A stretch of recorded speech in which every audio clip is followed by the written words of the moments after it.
You're listening to the Sustainable Angler Podcast, brought to you by Emerger Strategies.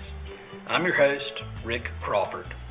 In this episode, I interview Patagonia founder Yvon Chouinard, and we discuss disappearing into the South Pacific, changing Patagonia's mission statement, and what Patagonia is doing to fight climate change.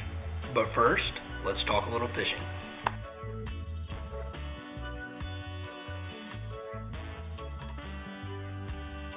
What was maybe your first memorable fish you caught with a fly rod, and what kind of fish was it? I mean, I've been fishing for over 70 years. So, but you know, my first 17 years was with basically spinners and worms and stuff. And then I was in Jackson Hole, and I was walking by the guide shack there in Jenny Lake, and there was Glenn Exum and his son. He was teaching his son how to fly cast, and I was watching, and I didn't know Glenn or anything, but he saw me watching. He said, "Hey, come on over here, son," and he showed me how to fly cast. He gave me a few lessons, and I went out and I got a spin fish combo. You know, one of those rods where you can either spin or fly cast. And so I started taking that into the Wind Rivers. I was going into the Wind Rivers a lot, and the fishing there was, fantastic. So that's pretty much where I first started fly fishing. Okay, great. Well, I guess what would you say in terms of, fishing freshwater species? What are some of your favorite freshwater species to catch on fly? Well, I'd say, probably steelhead and Atlantic salmon. Yeah. Although I like to catch Pacific salmon too, any kind of salmon. Yeah, I mean they're bigger, but I don't go out of my way to fish for salmon that much. I mean I like to whack them and eat them. But when I do get a chance, it's pretty exciting to catch a Chinook on a fly. That's for sure. Yeah, absolutely. And then, so on similar lines, what about some of your favorite saltwater species? Well, bonefish are my favorite. I've fished quite a bit with Lefty Cray, and he says his two favorite fish are smallmouth bass and bonefish. It's kind of like me. I'm a small game hunter, and I've caught a bunch of tarpon, and I've caught permit and some big trevallies, and I'm fine with that.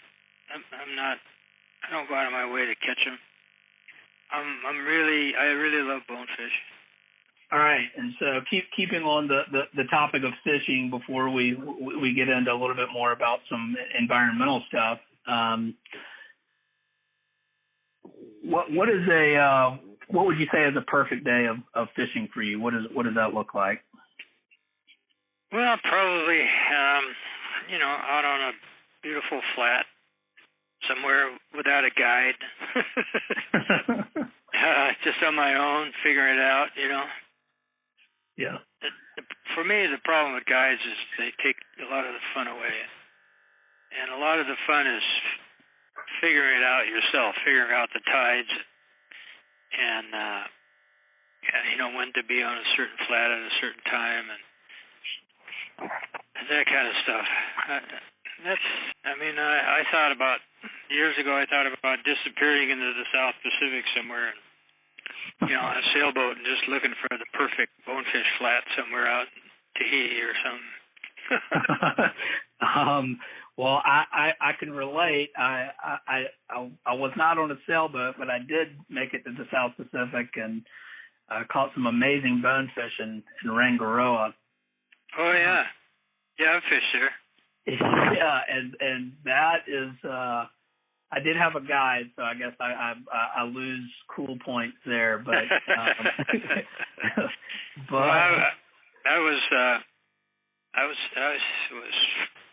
done a bunch of surfing in the Tuamotus, and then there's all the islands have bonefish, but unfortunately, where you surf is the northern and western part of the islands, and that's not where the big flats are. So there's small flats and there's really big bonefish, but 9 out of 10 chances after you hook a fish, they break you off. Right. Too much coral, you know. It's like that in Hawaii. The last time I was in Hawaii, I hooked 10 bonefish and landed none. I lost lines. Oh my God. Well, that's what I hear. I think or those like in Hawaii, from what I've read anyway, are like pancake flats, right? So those bonefish will take off and get deep and just break you off on coral.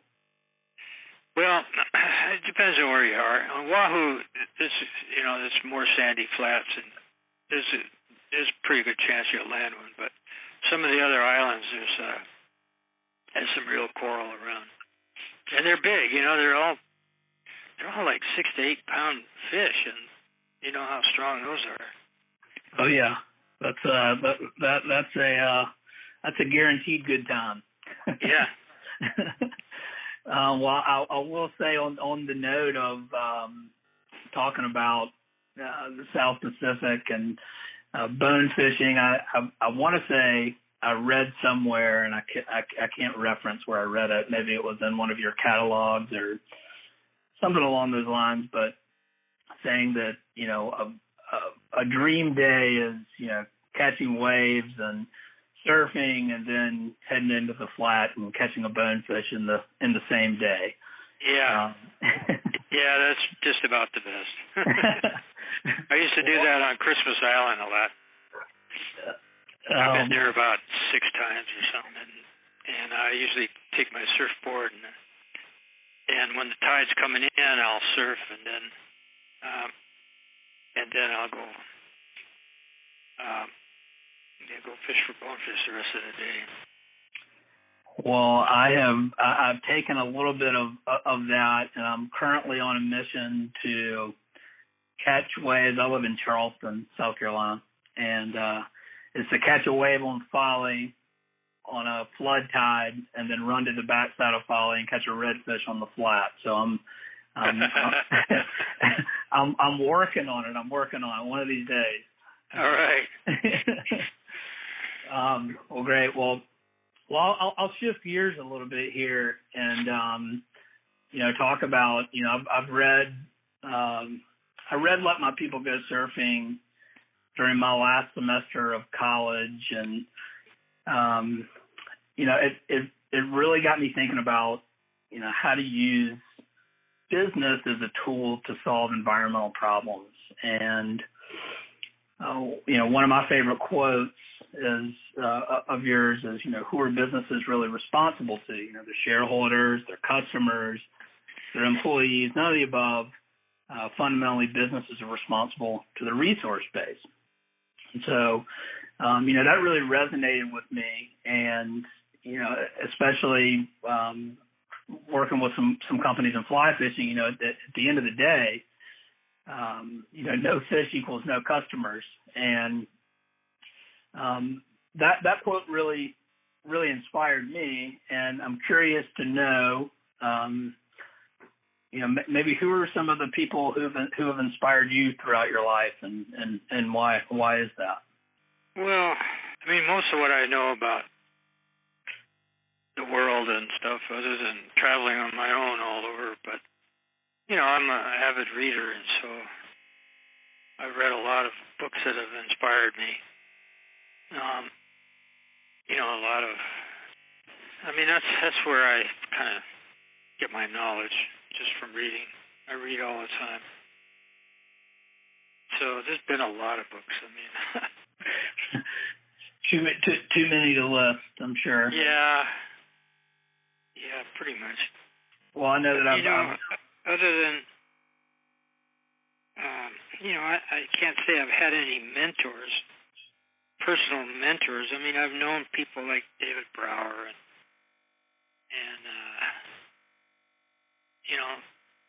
people like that, but just kind of briefly known them, not really close friends or anything. But I've certainly read a lot of his stuff and been influenced in that way. Yeah, and that's certainly some of the, for me personally, reading your books, but also, things like John Muir and all that type of stuff. I mean, that is really the, that's the kind of stuff that you're tired and you can't put the book down kind of stuff.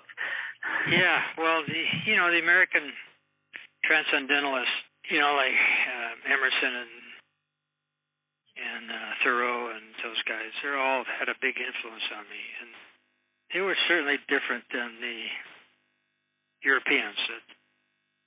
The Europeans pretty much still in manifest destiny, conquering the world and making it democratic,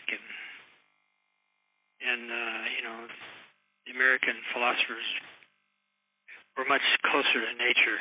I think even when the early days of this country, the European was already completely built up, pretty much. They didn't have much nature like we did.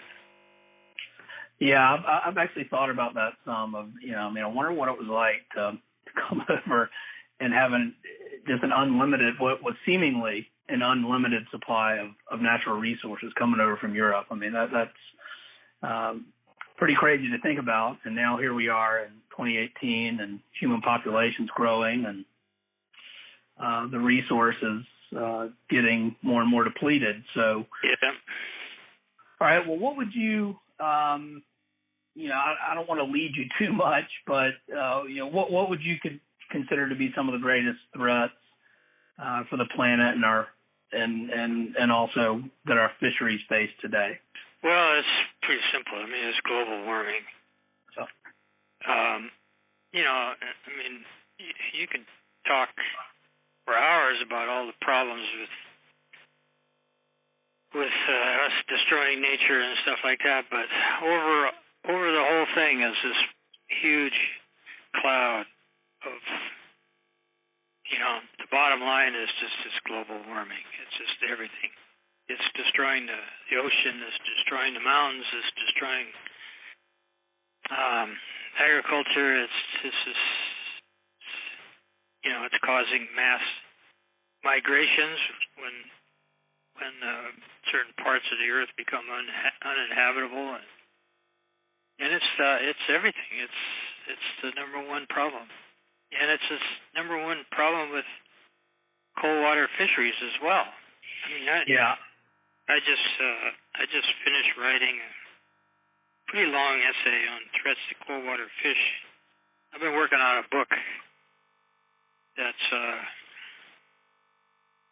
selected writings over the years, and one of the last things I wrote, which I haven't published, is an essay on all the threats to cold water fish, not just global warming, but all the invasive species and diseases and everything. But the bottom line is the global warming thing, because when the water is too warm, you can't have cold water fish. It's real simple. And it's, there's been a couple studies by different universities, and they say by probably 2050, we're going to lose about 40 to 50% of our cold water fish. That's just 30 years from now. Yeah, and that's terrifying. Oh, yeah, it is. It's someone who, that's my generation. That's I have my first child on the way, and that's the world that they may be growing up in, and that's truly disturbing. But that's why we're doing what we're doing. That's why Patagonia, I think, provides a lot of inspiration for people, and that's while we're having this conversation. So hopefully we can change some minds in the process to actually do something about it. Well, yeah, I mean, I'm seriously thinking of changing our mission statement to basically say we're in business to save the planet. That's in my mind. I mean, that's what y'all have done so well, is providing that inspiration and leading by example. And I think that you can use your, I mean, I'm probably telling you things you already know, but you can use your reach and your influence to cause massive waves of change and impact. So I support that. Well, that's I've been thinking about it a lot, and if I do change it, and I'm going to go around and talk to people in the company and say, okay, if we change the mission statement to say we're in business to save the planet, how does that affect your job? And in some cases, it really affects your job. So, instead of a surfing ambassador who's a shit-hot surfer, but that's about it, you get a really good surfer who is really dedicated to also saving the planet. And that's what we've done. The last couple ambassadors that we've hired are both hired as full-time employees to go around and work on environmental stuff. So it's when you think about it that way, it really changes the way you look at your job, no matter what your job is. Well, what's interesting is, how does that impact people's jobs? Certainly from the outset of, if you hire an ambassador, their job is then to, use their influence to create change. But are there ways that you see where it might negatively impact someone's job at Patagonia? Well, it makes it harder. Yeah. Like for instance, we made a commitment by 2025, we're not going to use any fabrics made out of petroleum. So that means, it's so easy to just call a fabric supplier, have them come by with a bunch of fabrics, and you say, yeah, give me 5,000 yards of this. But we have to develop our own fabric. And so, we're not going to be able to use polyester or nylon or rayon or any of that stuff. We're going to have to use fibers that are made from nature. And, right, and so we're working on making nylons and polyesters out of plants instead of petroleum. So I got more chemists working here than I do gardeners. I bet you did not see that coming.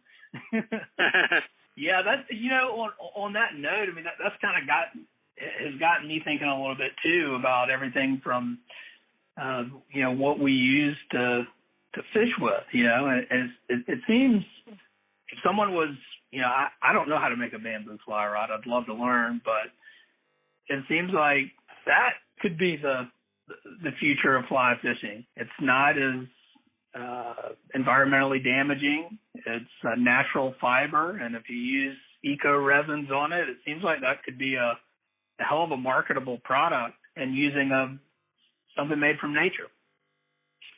Well, yeah. I mean, I've got a couple trout rods, cane trout rods, and I've got a couple spey rods out of cane, and I love them. And I'm not doing it because it's more environmentally friendly. I do it because it just feels good. I like the old school feel of them, and one is, we had a fire here this winter, and I was on the roof with my hose, and so we had to abandon the ship, and I took my passport and my one Leon Hansen 8-foot 3-weight. It's the most valuable thing I own, other than my passport. I didn't take anything else.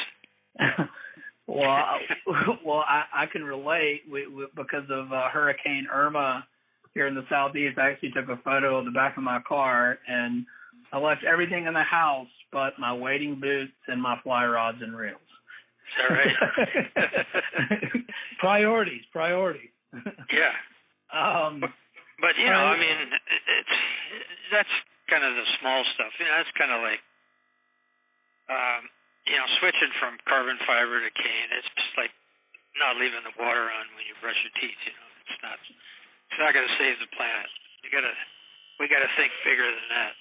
So I kind of feel like, you know, fly anglers, people who wear Patagonia for the most part, might be a little bit more in tune to, you know, what's stuff that the average Joe can do to make an impact. Do you have any insight on, hey, you know, I don't fly fish, I don't surf, I'm not an outdoor guy or girl, and but I'm concerned, and what do I do? You know, I'm cutting off the faucet when I'm shaving, or my toothbrush. What can the average person do? Well, everybody's got to ask. Nobody can tell anybody that answer. You got to ask that about yourself. Is what can you do? I mean, I personally am too embarrassed and shy, and I get too pissed off standing on the front lines in front of a bulldozer or something, you know. So I pay people to do that for me, and you know. But if you're a good writer, you need to be doing some writing and influencing people with your writings. And if you're a good public speaker, you need to speak out. Or, you know, if you got a bunch of money like I do, you got to dig deep in your pocket and give it away to somebody who's doing the good work. I mean, everybody's got to ask themselves what they can do. You know, some people have lots of free time and they can volunteer to do some good work, or I don't know. That's hard to tell anybody what they should be doing. Sure. Well, I know, you know, Patagonia as a company has done a tremendous amount to mitigate its impacts on climate change, from everything from, you know, starting with what you can control with solar panels at your headquarters, and introducing new programs like warmwear and even new product lines like Patagonia Provisions. What would you say today that Patagonia is doing today that's going to have the greatest and lasting impact on mitigating the effects of climate change? That's a good question. You know, I mean, all the efforts that we're doing to minimize the damage to use of natural resources in our products and stuff, like, you know, using organically grown cotton instead of regular cotton and stuff like that. All that stuff doesn't do the world any good. All it does is cause it less harm. That's all. Mm-hmm. And we came to that conclusion a couple of years ago, and then I started reading up about some of the discoveries that they're making through agriculture, through what's called regenerative agriculture, in capturing carbon. And I realized that that's probably our only hope. You know, we're not going to give up driving our cars. We're not going to put these oil companies out of business. We're not going to do all the hard things that we need to do to combat global warming. But the one thing that could happen is to switch over from factory industrial farming to regenerative agriculture. And, you know, regenerative agriculture is basically a form of agriculture that grows topsoil and captures carbon and produces food. So right now, you know, industrial agriculture only grows food. It doesn't capture carbon because every time you plow, you release the carbon. It doesn't grow topsoil. In fact, it destroys topsoil. You know, all life on Earth is dependent on 6 inches of topsoil.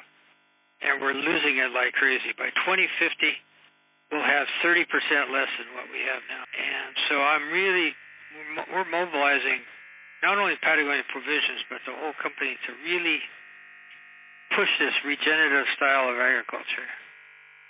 And so that we can grow cotton for our clothing, but at the same time with capture carbon and grow topsoil. And so that does the world some good, not just cause less harm. So I think that's going to be our big a big effort. So on that note, you mentioned, causing no unnecessary harm, which I know is part of your current mission statement. Yeah, that's why I want to go beyond that. I want to do good.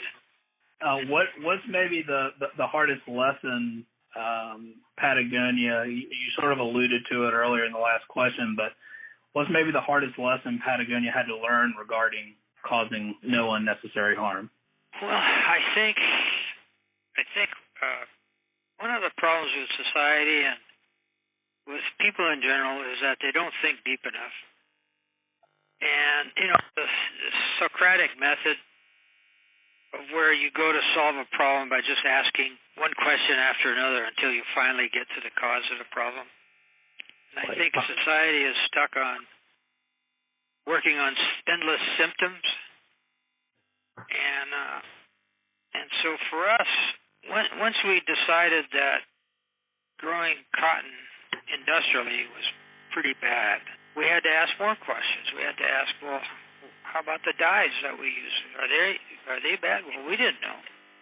Are all dyes bad? Are all colors bad? Or are polyester dyes better than cotton dyes? I mean, we didn't know any of this stuff. And so we just kept asking questions and asking questions and asking questions. And you can't stop. You got to, and every time you find that you're doing something wrong, stop doing it. If I was a public company, there's no way I could be doing what we're doing here. No way. Because they would say, look, don't tell me about that. Right. Toxic dye that you're using, just keep using it. Don't tell me about it. Yeah, so, that's the secret of leading an examined life is just keep questioning. And what would you say, I know you're not crazy about the term sustainability, from what I've read anyway, but what's been the greatest business benefit for Patagonia for running a responsible business? Well, I can tell you, it's really good business. Our customers are really demanding that we do what we're doing. It's, about the Trump administration called for a boycott for our company because we're giving them so much shit about public lands and stuff. So they actually called for a boycott on our company. They said we're using child labor, we're making money off all this public lands, and we're not giving anything back, blah, blah, blah. The day they called for a boycott, our sales went up 600%. Sounds like pretty good business to me. It does, doesn't it? Yeah. No, it's just good business, and I think a lot of companies don't realize that the customer has changed. These young people are different than these old white guys that are, the ones that vote these days. These young people, they're really different, and they are demanding to know where their stuff comes from and how it's made, and they're concerned about authenticity. They don't want to be bullshitted, and so they're our loyal customers. I mean, we're just growing way faster than we ever wanted to, and it's because there's just tremendous demand for what we make. We're stealing business from everybody else is what we're doing. Well, that's a good problem to have. Yeah. I guess. Well, one thing that I guess I want to be cognizant of your time. But I guess in closing, what's maybe something that you wish more anglers knew about climate change, if you could leave a message for them? Well, I wish they would just start asking questions, instead of sticking their head in the sand and just saying, oh, yeah, I know. One of the real disappointments for me is how little the outdoor industry has done for conservation. other than a few groups like, duck hunters, with Ducks Unlimited and stuff like that, but they do, the companies themselves do very, very little. And the individuals, whether they're mountain climbers or fishermen, it's unbelievable how little people do for conservation, and it's really a disappointment to me. I mean, we started this organization, 1% for the Planet. We have basically 2 fishing companies that are members out of 1,500 members. We have no hunting companies. That's pretty sad. A couple of things that I'll say, if I may, is my company is Emerger Strategies, and we're a 1% for the Planet member. We are. Yeah, we sure are. And I brought one of our clients to become a 1% for the Planet member, Flood Tide Company. So I'm working on that for you. Oh, good man. Good man. I'm trying to make that happen. But one thing you said that I was going to close with that, but I'm engaged, so you have to pardon me here. But when you said they're not doing enough for conservation, is that in regards to donation? Is it also in regards to their own operations and products, or a combination of both? I think it's everything. They're not doing enough to clean up their supply chain. They're not giving enough money away to conservation. I mean, you'd think that a company whose livelihood depends on having, clean wild rivers or open public lands and stuff like that would really step up and see that they have more responsibility than the average person. They don't. They really don't. It's just unbelievable. The most philanthropic people in America are the poorest. Mm. The poorest 10% are the most philanthropic. They give on an average 6% of their income. The richest give less than 1%. And in the outdoor industry, I don't know what percentage it is, but it's tiny. Really tiny. At least the hunters pay a luxury tax on their guns when they buy a gun. Yeah. At least they get taxed for that. That's about it. All right, and then one I thought that was my last question, but now I have one more. Sure, go ahead. So if you could leave a message for the folks that either read or listen to this, why is acting on climate important to you? And I'll just let you go from there. Well, I'm not a religious person, but I'm a spiritual person, and my spirituality is based around nature. It's kind of like the Native Americans and stuff. I really love nature, and I feel like I'm part of it. And so, you destroy nature, you destroy yourself, and you destroy your grandkids and your kids, and we're all going to go down together. And as we destroy the mammals, we start with the large mammals, the rhinos and the polar bears, and you know what? We're a large mammal. Right. You see it right now. It's happening right now. I mean, it's just this chaos all around the world. This mass migrations of people, not only migrating because of political problems, but environmental problems, and this desertification, and it's happening already. It's just we're in the middle. It's not like it's going to happen in 2100. It's happening right now. Mm-hmm. And it's kind of weird to be living in this day and age. It's kind of like the fall of the Roman Empire. Imagine what those people felt like just before the crash, or when the Soviet Union broke apart, or the British Empire. I think it's we're seeing empire collapse right now. Yeah, well, I've thought about that myself, actually, in terms of, do you realize that the rug's getting pulled from underneath you as it's happening? And I guess I mean, so I got my eyes wide open, and I got my garden going. me and you both. Well, hey, Yvon, I really I can't thank you enough for Thanks for doing this. For taking time to chat with me, and I really do appreciate it, and certainly appreciate everything y'all are doing as a company. Y'all are a real inspiration, and again, just thank you very much.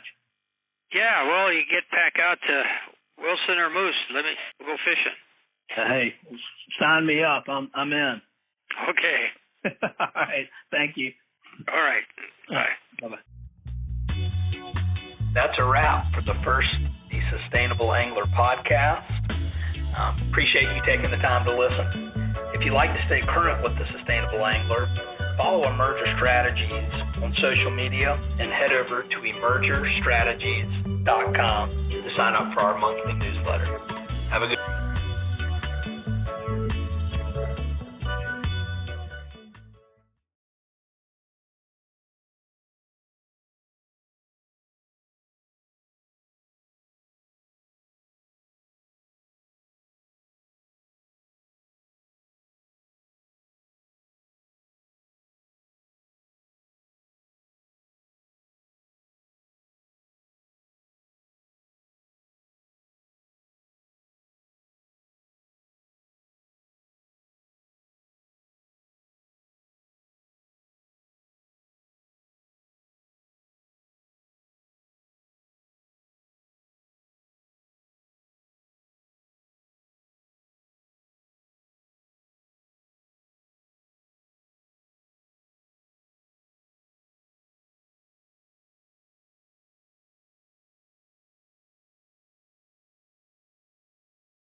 I interview